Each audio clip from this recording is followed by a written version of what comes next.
जब भी मैं इको गार्डन आती हूँ तो एक नहीं, दो नहीं, लगातार यहाँ पर 4-5 ऐसे धरने चल रहे हैं और आपको मैं लगातार दिखाती रहती हूँ कि किस तरीके से लोग यहाँ पर मजबूरन बैठे हुए हैं। कुछ 84 दिन से बैठे हुए, कुछ 113 दिन से बैठे हुए हैं। 84 दिन से भी यूपीपीसीएल के जो संविदा कर्मचारी हैं वो बैठे हुए हैं। आपको मैंने बताया कि इन्होंने 3 साल सेवा दे दी है, बावजूद इसके सरकार अब जब इनकी बारी है तो इनको अनदेखा कर रही है, इनकी मांगों को पूरा नहीं कर रही है। ऐसे में आज 84 दिन हो गया, नवरात्र भी चल रहा है। नवरात्र की हार्दिक शुभकामनाएं सबसे पहले आपको। हाँ, शुक्रिया। लेकिन ये बताइए, आखिर कितने दिन आप त्यौहार यहाँ पर मनाएंगे और कितने दिन यहाँ पर बैठे रहेंगे? मैम, हम लोग यहाँ पे जब तक बैठे रहेंगे जब तक हमारी सरकार हमारी मांगों को पूरा नहीं कर लेती है। हम लोग यहाँ धरने का 84 दिन हो गया है और शांतिपूर्वक तरीके से बैठे हुए हैं। चाहे कोई भी त्यौहार हो, कोई भी किसी भी प्रकार का मौसम, हम लोग यहाँ पे डटे हुए हैं। डटे हुए हैं। अब ये बताइए, आपके वहाँ संख्या भी आज कम है, क्यों ऐसा? देखिए, संख्या मैडम कम होने का कारण ये है कि हमारा जो धरना प्रदर्शन है वो 19 जुलाई से चल रहा है।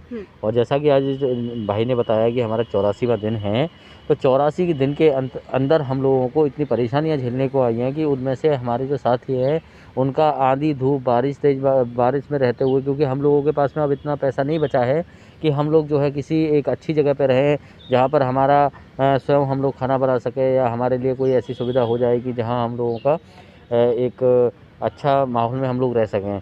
हम लोग स्टेशन के कभी फुट ओवर ब्रिज पर रहते हैं, कभी हम लोग जो है 20-30 रुपए वाली थाली खाते हैं। तो कहीं ना कहीं उसमें क्वालिटी का समझौता होता है, कहीं ना कहीं हमारे रुकने के लिए जो व्यवस्था है उसमें मौसम की हमको मार झेलनी पड़ती है। यहाँ आप देख रहे हैं इको गार्डन एक खुली जेल की तरह है, जहाँ पर हम लोग 84 दिन से धरना दे रहे हैं। तो यहाँ पर आंधी भी आती है, बारिश भी आती है, तेज़ धूप भी पड़ती है। पीने का पानी, ये टैंकर जो आप देख रहे हैं, ये कभी कभी नहीं बदला जाता है, तो 8-8 दिन का पानी इसमें स्टोर हो जाता है। आसपास कोई पानी पीने की या खाने की व्यवस्था नहीं है।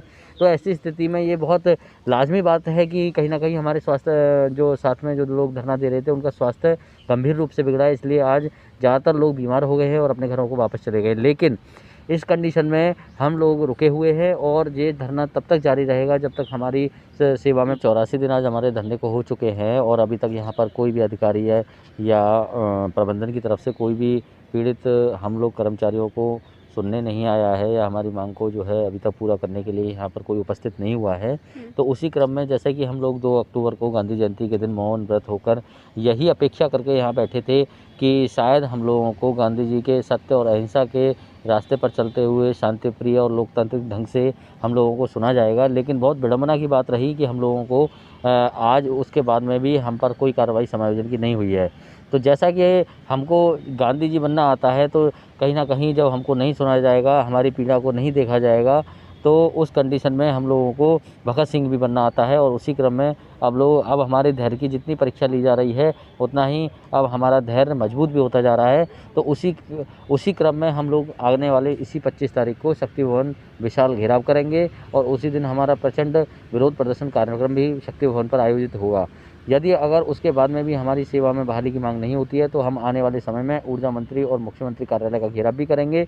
और तब भी हमारी सेवा में बहाली नहीं हुई तो हम भूख हड़ताल और आमरण अनशन का रास्ता भी अपनाएंगे और इसी इको गार्डन में अपने प्राणों की आहुति दे देंगे, जिसकी संपूर्ण जिम्मेदारी पावर कॉर्पोरेशन प्रबंधन और उत्तर प्रदेश सरकार की होगी। बिल्कुल, एकता में शक्ति है, ये मैंने सुना था और आज मैं देख रही हूँ कि जो कुछ लोग बीमार हैं वो घर पे चले गए हैं, लेकिन बावजूद यहाँ पर लोग बने हुए हैं क्योंकि इनकी जो मांग है वो यही है कि किसी भी तरीके से अपनी मांगों को पूरा करेंगे। आज हालांकि 84 दिन हो गया है, बावजूद ये बने हुए हैं।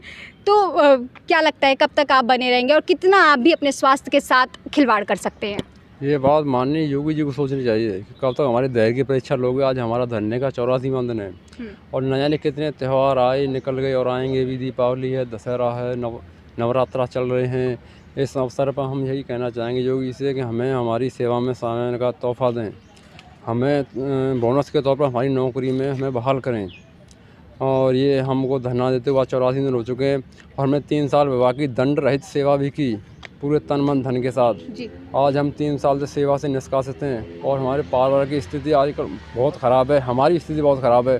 हम जब भी घर से आते हैं तो किसी से कर्जा लेके आते हैं और यहाँ 10 दिन या 15 दिन रुकते हैं, फिर घर जाते हैं, फिर दोबारा आते हैं। तो हमारे ये स्थिति एक मानसिक स्थिति ख़राब हो चुकी है।